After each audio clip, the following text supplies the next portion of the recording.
सोचिए, अगस्त 1947 का महीना, पूरा भारत अपनी नई नई आज़ादी के जश्न में डूबा हुआ है। लेकिन तभी एक रियासत का एक फैसला इस जश्न का मज़ा किरकिरा करने वाला था। जी हाँ, एक ऐसा फैसला जिसने उस वक्त की नई नवेली भारत सरकार को, आप सोच सकते हैं, सकते में डाल दिया था। सरदार पटेल और पंडित नेहरू के सामने एक बहुत बड़ी चुनौती आ खड़ी हुई थी।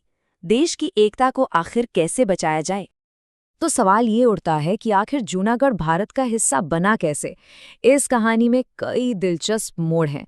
एक ऐसा नवाब जिसके शौक अजीब थे, कूटनीतिक दांव-पेंच और सबसे बढ़कर जनता की एक जबरदस्त बगावत। चलिए इस पूरी कहानी की परतों को एक एक कर खोलते हैं। तो इस पूरी कहानी के केंद्र में है जूनागढ़ का नवाब, जिसके सिर्फ एक ऐलान ने इतिहास का रुख मोड़ दिया। तो ये हैं नवाब साहब मोहम्मद महावत खान जी तृतीय। अब इनके शौक भी बड़े गजब के थे, कुत्तों और संगीत के दीवाने थे। लेकिन इनका एक फैसला इनके शौक से भी ज्यादा चर्चा में आया। इन्होंने ऐलान कर दिया कि जूनागढ़ पाकिस्तान में शामिल होगा। अब ये स्लाइड देखिए, ये इस कहानी का सबसे बड़ा कॉन्फ्लिक्ट दिखाती है। एक तरफ नवाब साहब का सपना था पाकिस्तान में शामिल होने का, और दूसरी तरफ थी जमीनी हकीकत। जूनागढ़ की ज्यादातर आबादी हिंदू थी और ये रियासत चारों तरफ से भारत से घिरी हुई थी। पाकिस्तान से इसका कोई जमीनी कनेक्शन था ही नहीं। तो सवाल ये है कि नवाब ने ये फैसला लिया किस बिना पर? उन्होंने इस्तेमाल किया 1947 के इंडियन इंडिपेंडेंस एक्ट के एक प्रोविजन का, जिसे कहते हैं लैप्स ऑफ पैरामाउंसी। इसके मुताबिक रियासतों को ये आज़ादी थी कि वो चाहें तो भारत में शामिल हों, पाकिस्तान में, या फिर आज़ाद रहें। बस इसी कानूनी लूपहोल ने भारत सरकार के हाथ बांध दिए थे। अब नवाब के इस फैसले से दिल्ली में क्या हुआ? जाहिर है खलबली मच गई। नई सरकार के लिए ये एक बहुत बड़ा सिरदर्द था। भारत सरकार तो हैरान थी, पर पाकिस्तान के अपने ही प्लान थे। ऐसा कहा जाता है कि नवाब को इसके लिए 8 करोड़ रुपए तक दिए गए थे। क्यों? क्योंकि पाकिस्तान वहां एक मिलिट्री बेस बनाना चाहता था। और सबसे बड़ी चाल ये थी कि जूनागढ़ को कश्मीर के मुद्दे पर एक मोहरे की तरह इस्तेमाल किया जाए। और इस पूरी साजिश के पीछे थे नवाब के दीवान शानवाज भुट्टो, जो जिन्ना के काफी करीबी थे। सरदार पटेल और नेहरू तो सोच रहे थे कि सेना भेज देते हैं, लेकिन तभी लॉर्ड माउंटबैटन में एक बहुत बड़ा कूटनीतिक पेंच फंसा दिया। उन्होंने साफ साफ चेताया, अगर भारत ने हिंदू आबादी का हवाला देकर जूनागढ़ में सेना भेजी तो पाकिस्तान भी मुस्लिम आबादी का हवाला देकर कश्मीर पर अपना दावा ठोक देगा। अब इस चेतावनी के बाद सरदार पटेल को भले ही भारी मन से पर सैन्य कार्रवाई का इरादा टालना पड़ा। पर इसका मतलब ये नहीं था कि उन्होंने हार मान ली थी। उन्होंने एक नया रास्ता निकाला। भारतीय सेना ने जूनागढ़ की पूरी तरह से नाकाबंदी कर दी, मतलब अंदर बाहर आने जाने के सारे रास्ते बंद। जब दिल्ली में ये बड़ी बड़ी रणनीतियां बन रही थी ना, तब जूनागढ़ की जमीन पर एक अलग ही कहानी लिखी जा रही थी। एक ऐसी क्रांति जिसे लीड कर रही थी वहां की जनता। सरकार ने सोचा चलो बातचीत करके देखते हैं।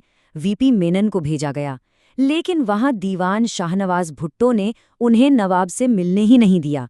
हर बार एक ही बहाना, नवाब साहब की तबीयत ठीक नहीं है। मेनन साहब समझ गए थे कि ये तबीयत नहीं, नीयत खराब है। यहीं से कहानी ने एक जबरदस्त मोड़ लिया। वीपी मेनन ने काठियावाड़ के नेताओं से कहा कि अब लड़ाई आपको खुद लड़नी होगी। और बस फिर क्या था, श्यामल दास गांधी के नेतृत्व में एक समानांतर सरकार बनाई गई, जिसे नाम दिया गया आरजी हुकूमत। इसका मकसद साफ था, जूनागढ़ की आज़ादी और नवाब के फैसले को खारिज करना। और इस आरजी हुकूमत ने जो आग लगाई, उसने नवाब की तख्त को हिलाकर रख दिया। अब कहानी अपने क्लाइमैक्स पर पहुंच रही थी। आरजी हुकूमत को लोगों का जबरदस्त साथ मिला। सड़कों पर विरोध प्रदर्शन होने लगे और देखते ही देखते ये एक बड़े आंदोलन में बदल गया। इस जन सैलाब के सामने नवाब की सारी हिकड़ी निकल गई। उसे समझ आ गया था कि अब खेल खत्म हो चुका है। वो बुरी तरह डर गया। और फिर वो हुआ जो किसी ने नहीं सोचा था। नवाब अपना सोना चांदी और अपने प्यारे कुत्ते लेकर रातों रात कराची भाग गया। हालत ये थी कि वो अपनी बेगम और बच्चों तक को पीछे छोड़ गया था। नवाब के भागते ही दीवान भुट्टो एकदम अकेला पड़ गया। उसने कोशिश तो बहुत की विरोध को दबाने की, लेकिन कुछ हुआ नहीं। मदद के लिए पाकिस्तान को फोन लगाया तो उन्होंने भी हाथ खड़े कर दिए। और आखिर में उसे आर्जी हुकूमत के सामने सरेंडर करना पड़ा। तो अब बस एक आखिरी काम बाकी था, इस विले पर जनता की मुहर लगवाना, ताकि दुनिया को भी पता चले कि जूनागढ़ के लोग क्या चाहते हैं। हारकर दीवान भुट्टो ने ही भारत सरकार से बात की और 9 नवंबर 1947 को भारत को जूनागढ़ का कंट्रोल संभालने के लिए ऑफिशियली इनवाइट कर लिया गया। तो टेक्निकली जूनागढ़ अब भारत का हिस्सा था। लेकिन इस विलय को पूरी तरह से कानूनी और लोकतांत्रिक रूप देने के लिए ये तय हुआ कि एक जनमत संग्रह यानी प्लेबिसाइट कराया जाएगा। तारीख रखी गई 20 फरवरी 1948। और नतीजा, खैर नतीजा तो आप इस स्क्रीन पर देख ही सकते हैं। आंकड़े खुद ही पूरी कहानी बयां कर रहे हैं।